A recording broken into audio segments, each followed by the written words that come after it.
company that is just about 4 years old, we have enabled almost 200,000 small local businesses to come online and get discovered. We attract, thank you. We attract to these 200,000 businesses over 7 million consumers every month. So as a startup and a small company, we are super focused about other small companies. We are almost fanatical as a company in our focus to get people, get businesses online across the country. And not just online in a meaningful manner. Online in a way where local consumers are consuming their online presence and actually doing commerce with them. That's what matters to a small business. Otherwise, they have no need to get online. So even with some progress that we've made, we question ourselves. We sit down in rooms and we say, do we really understand India? We have aspirations to get this whole country online. We have aspirations to go to the tier 3s, the tier 4s, the tier 5s. We want to do this. We want to get the 51 million small businesses in this country online. We've just got 200,000, so the aspiration is big. But we question ourselves, do we understand them? Do our Jubilee Hills urban view really understand the camel owner in Pushkar? Do we understand that there are people in this country who probably don't have access to the internet, never use smartphone, don't understand English, don't have a need to get online? And we want to keep asking these questions. So about a couple of years back, we sat down with the product team and we said, isko to samajhna hai, which means we need to understand this. So we said, okay, why don't we do this? Why don't we send a couple of our product people, just go out, let's go to Sikandrabad plus, let's go to a town, let's go to a tier 2 city in India, tier 3 city in India. Let's just go spend a day, morning, evening, and understand, what are people doing? Do they really want to come online? Do they really are using their smartphone in an effective manner? So just like all of you in this room, the doers and the thinkers and the enablers, my team took my brief to heart. And instead of going just to Sikandrabad plus, they went all over. They decided, hey, Jas is paying the money to travel free across the country, which is the truth. So Pratibha, who helped us in our first drive, said, Jas, we'll go from Amritsar to Kanyakumari. I said, do you really think we need to do that? And as we stood there and having this conversation, we realized, as we all know now, hey, India is not 26, 30 states. We are 30 different countries. Language changes every 50 kilometers. So what we're going to find out in Adilabad or Vizag or Vijayawada is not going to apply in Ludhiana or Pushkar or Coimbatore. We said, oh, this does require a drive across the country. So in May of last year, we drove. Some of those people are sitting in this room. We drove across Amritsar to Kanyakumari. We took a month, sat in a car, and we drove across that. Our first journey was rush. We were in a rush. How do you use the smartphone? Do you want to get online? Bhaiya, aapko internet aata hai? Is there 2G here? Is there 3G here? We asked those basic questions. What does your family do? Are you on Facebook? Do you use Twitter? Everybody uses WhatsApp. We know this now, by the way. And then we realized there were some stories which are absolutely shocking. They were not even surprising. They were shocking. And then in December of last year, we did one more journey, which is the heart of India. And we called this journey the anti-survey. This time, we did not ask questions to India. We went to these little towns and villages, and we sat down and had meals with them and had discussions and observed what were they doing with their smartphone. How often was he really checking? There are places where people actually, before going home from work, go to a particular spot because 2G or 3G is available only at that little spot. You have to observe this. This cannot come out of conversations. You just have to do this. So what the two drives turned into essentially was something which we had not anticipated. We had not thought of that there would be a drive which, instead of giving us feedback, was going to change our vision of the company. It's going to change the way we think. It's going to absolutely change the importance that we have to give to India. And that's why we very lovingly call this Digital Desh.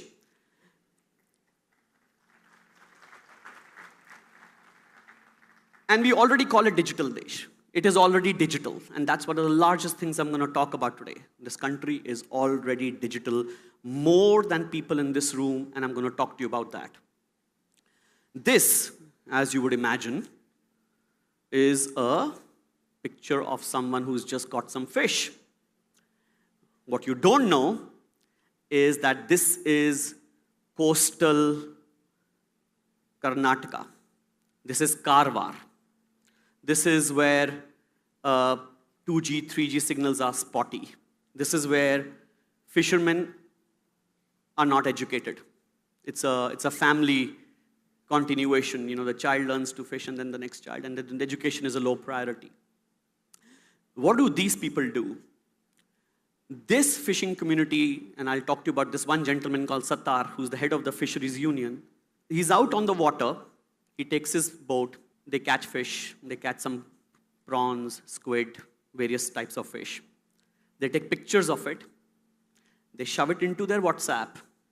And as they reach the signal zone of their coast, these pictures are sent to all the restaurant owners, even households, to buy the catch.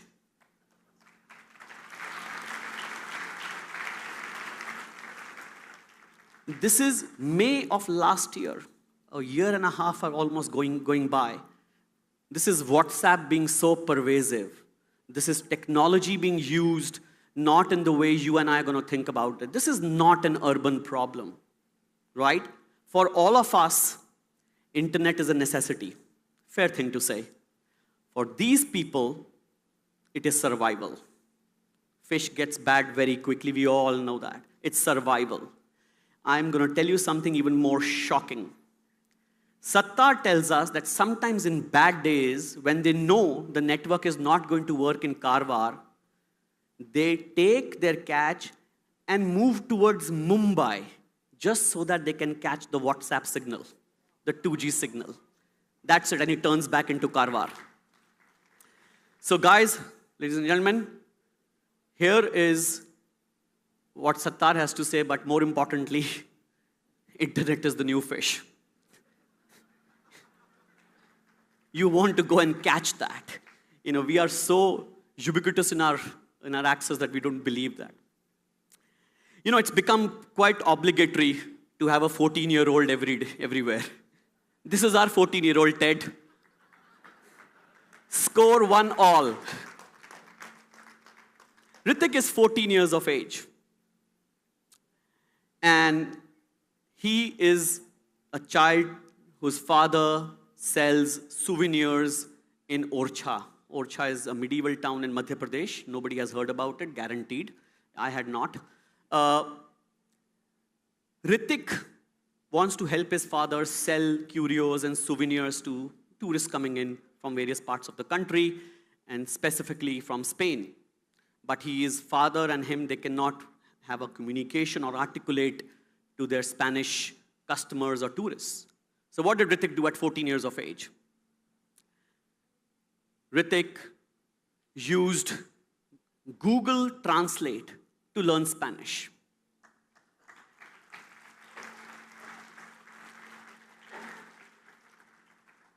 And again, this is a classic example of someone in a remote village, in a remote town, who has adapted internet to his needs.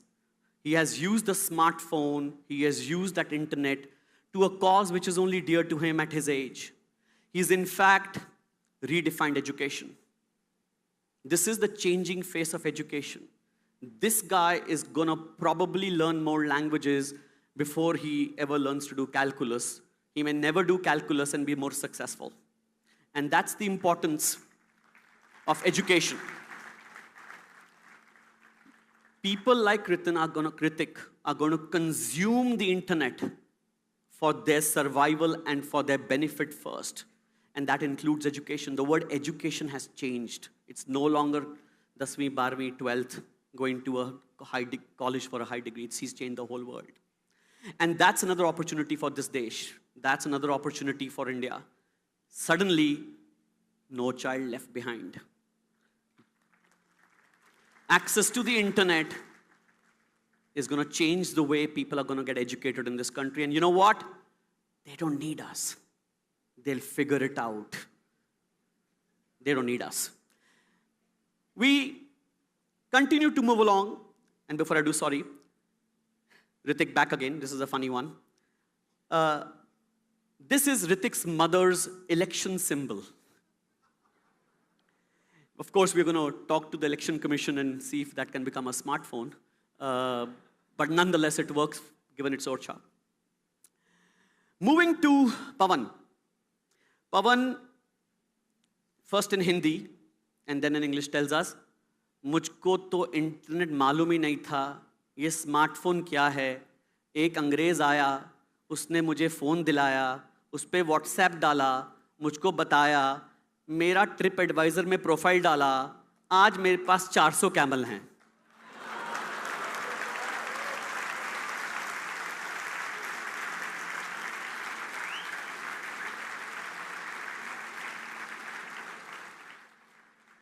Which loosely translates to, you know, guys, I have arrived in life. But it also means that a guy like Pawan, whom a tourist helped him to buy him a smartphone, made him understand what WhatsApp is, made him understand what the value of TripAdvisor is, and he was, you know, a middleman to give camel safaris in Pushkar, and now he owns his own 400 camels. Now stay with Pawan for a second with me. You know, we did a rough calculation just before this talk on a piece of paper. And we said, chalo, let's see that if Pawan probably earns 15 lakh rupees a day, 15 lakh rupees a year per annum, based on what I'm saying, WhatsApp and, you know, all the foreign tourists finding him. He's, by the way, on Instagram as well, because people are searching on Instagram for camel safaris. He is on Instagram. You are not. Survival. Necessity nahi, survival. And Pawan, if we were to create 1 million Pawans, not too difficult, we have 1.2 billion Indians, 51 million smart businesses. 1 million Pawans started today changes our GDP by 1%. That's a lot of money, guys. And these Pawans are going to happen. You and I can only help them. They're going to do it themselves. And hopefully you'll help them and make some money yourself, because he certainly is. Moving right along, let's go talk about Jamna Lalji. Now, another one of my favorite people. Now, Jamna Lalji is a very, very celebrated terracotta artist. He's been flown by the government of India, I think, once to Paris and once to London. He sells his stuff again globally using all sorts of platforms. He's on Facebook. He's very proficient there. And here is what Jamna Lal told us. You know, he said, ये पहले 2G था, अब आप 3G ले आए हो, अब बोल रहे हैं रिलायंस वाले के 4G लेके आ रहे हैं, ये सीधा 100G क्यों नहीं लेके आते आप? Again, which loosely translated means, he's frustrated. He has no patience. He's basically saying, I want to use technology, I find benefit in it, I am doing a global business. You first gave me 2G, then you gave me 3G, which still doesn't work very well. Now you're telling me about this 4G coming. Why can't you just innovate for 100G and finish it off? And that's the power. That's really the power of these people, of these little stories. We've got hundreds of them, by the way, on our side. But this is what's going to make you think. This is going to make you think that India has reached a point where there is no patience. We want all our eggs and we want them now. We're not waiting for it anymore. So, a lot of people tell me, there was a KPMG report about hardly a week back, which finally said, 400 million Indians, 420 million Indians on the internet, which, by the way, just to put you guys in some perspective, we have more people on the internet in India than the entire population of the US. But Uber has more valuation than our startups. Think. So, with 420 million internet users in India and 220 million smartphones, just imagine the opportunity we are sitting in. The only issue is that we are still, the people who are innovating, the people in this room are still urban-oriented, right? We don't believe Tier 2, Tier 3, Tier 4 India is ready for technology. We do not invest in understanding. They are using global technology in the best way they can. I'm sure the WhatsApp guys, when they made WhatsApp, did not think e-commerce would be happening in Karwar because of them. Absolutely. But they're using it. That's the only thing which they're exposed to. They know it. The local mobile store is selling it to them. That's the only thing they know. And they're going to use it. And they're not waiting. They're absolutely not waiting. So it's incumbent on us in this room to go out and actually understand the digital desh that we are in this country, to actually go out and help these Tier 2, Tier 3, Tier 4 Indians who are almost ready, not even ready, they've already gone ahead of us. They are using technology more than us, and they're using it in ways which we don't know, but we still can innovate for them. We can do so many things. Now, if all of you decide not to do what I'm asking you to do, no worries. You know why? India won't wait. Thank you so much.